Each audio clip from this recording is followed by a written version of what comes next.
One of my favorite things from the Chief MarTech blog, Scott, is your super graphic that aims to try to make sense of this marketing technology landscape. And it's something that we as analysts try to do on an ongoing basis. We try to make sense of it. We publish our own logo landscapes, as we call them, but our logo landscapes try to aim in on what we think are the most significant players, but you try to capture everyone in this super graphic. So, given this, Scott, I'm wondering, how would you summarize the overall state of marketing technology today? Yeah, thank you. I never know from this graphic whether I should be proud or just terribly embarrassed. But yeah, let me definitely reemphasize what you said here. This is not an analysis of, which vendors are the best vendors or the best vendors for a particular category.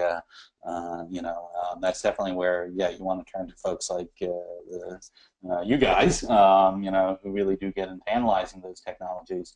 But what I found fascinating was actually almost accidentally getting into this business of trying to just, as much as possible, visualize the total scope of the marketing technology vendor world. Because it's grown at just such a ridiculous rate. I mean, the first graphic I did of this in 2011 had around 150 vendors. And the one you see here has almost 4,000 solutions represented. And so, yeah, just over like a 6-year period, almost this exponential-like growth is we don't see this a lot in the enterprise world. This is a bit of an anomaly. But one of the things I found fascinating is, well, I obviously live and breathe marketing technology. In the past couple of years, I've had colleagues who look at other markets around financial technology, fintech, HR technology, sales tech. And although none of those have quite achieved the just explosion that we see here with MarTech, they are growing incredibly. There's a similar dynamic happening of just, hundreds and hundreds of innovative startups coming into this space. And so I think there's two things here I would say from the state of, marketing technology. One is, in case if this question is going to come up, we are currently working on the 2017 version. And as a spoiler alert, I will say it hasn't gotten smaller.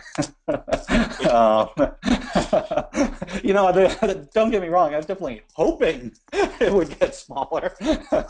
but Will we see it in 2017, Scott, or is it going to take you to 2018 to do that? Oh, goodness, yeah.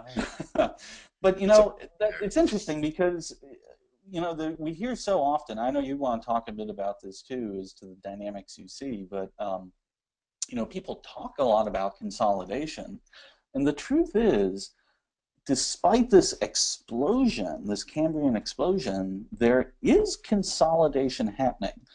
Because one of the things my graphic absolutely does not do is communicate the relative scale of these different ventures.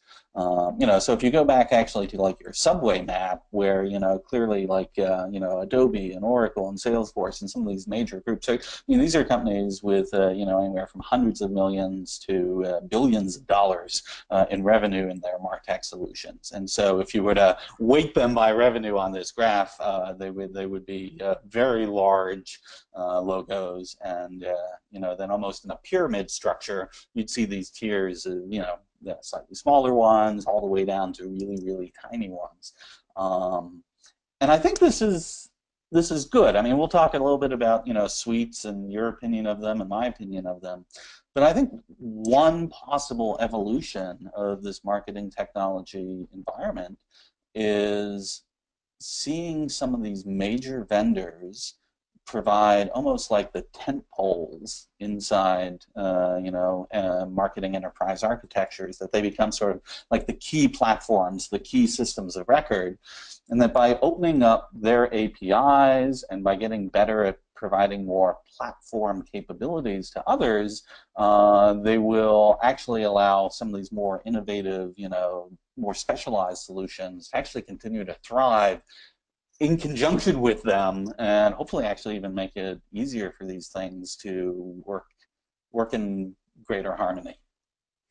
Yeah, I think from a customer perspective, that's a great aspiration, Scott. I might be a little bit cynical about whether it will actually happen in terms of the tentpole players wanting to open up and become more of an ecosystem play. But I think you should be totally proud of this graphic, and you captured this whole Cambrian explosion and the intense innovation that's going on here. I think it to the extent that maybe for some of us it might feel kind of vertigo inducing, then maybe that's also a dose of reality that CMOs and MarTech leaders have so many choices, and it's really incumbent on them to figure out what are they going to focus on and how to be adaptive about introducing new technology into the organization.